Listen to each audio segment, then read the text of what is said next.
and immediately claimed a great victory. The walls of the temples at Luxor are still emblazoned with accounts of the pharaoh's heroic exploits on that day. There's also a copy of the peace treaty that finally ended the conflict 16 years later. And it is this document that Zevi hopes will shed some light on Nechowemus's identity. The Egyptians and the Hittites certainly realized that war was not the solution. It was just a dead end, and for several reasons, we can guess, but we don't know all of them. The conclusion was to try to make a treaty, but a treaty between two powers of the same level, more or less. The negotiations were long and complex, but they ended with a deal and a peace treaty that spelled out the terms. 3 Egyptian envoys joined 3 Hittite diplomats to carry a copy of the treaty to the Egyptian capital.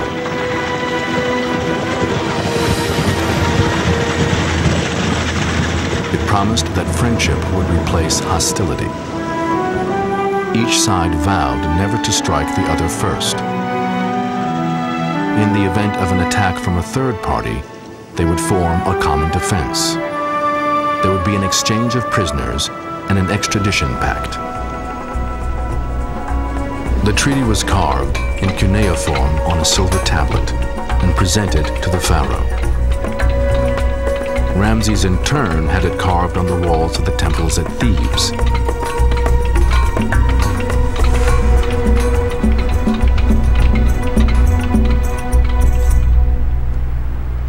Zevi is here to see if he can find the name of the man who led Egypt's negotiating team and brought the treaty back to Ramses.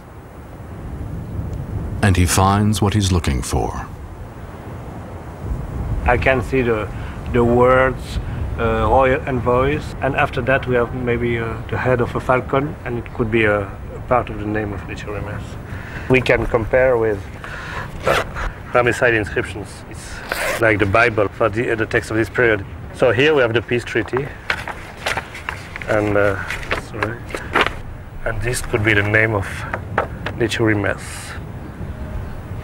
This kind of confirmation is as important for a scholar, for an Egyptologist, as the discovery of a tomb.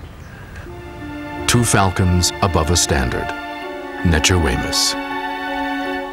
The man who made peace between 2 great empires and was amply rewarded in the afterlife. It's an historical figure who is coming to light, and this is fantastic for me. It's maybe as important as the cow of Hathor or the statue. It's not only an exceptional masterpiece, it's not only a beautiful tomb, but it is history. With the identity of the tomb's owner finally solved, the work of freeing Hathor from her stone prison goes on. Ça va être très joli, on va voir le...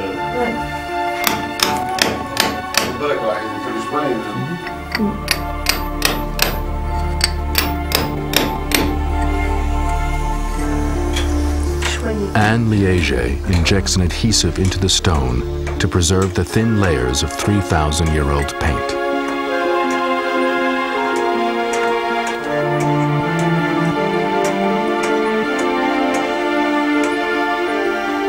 And then, one day, it is done. Hathor has been restored.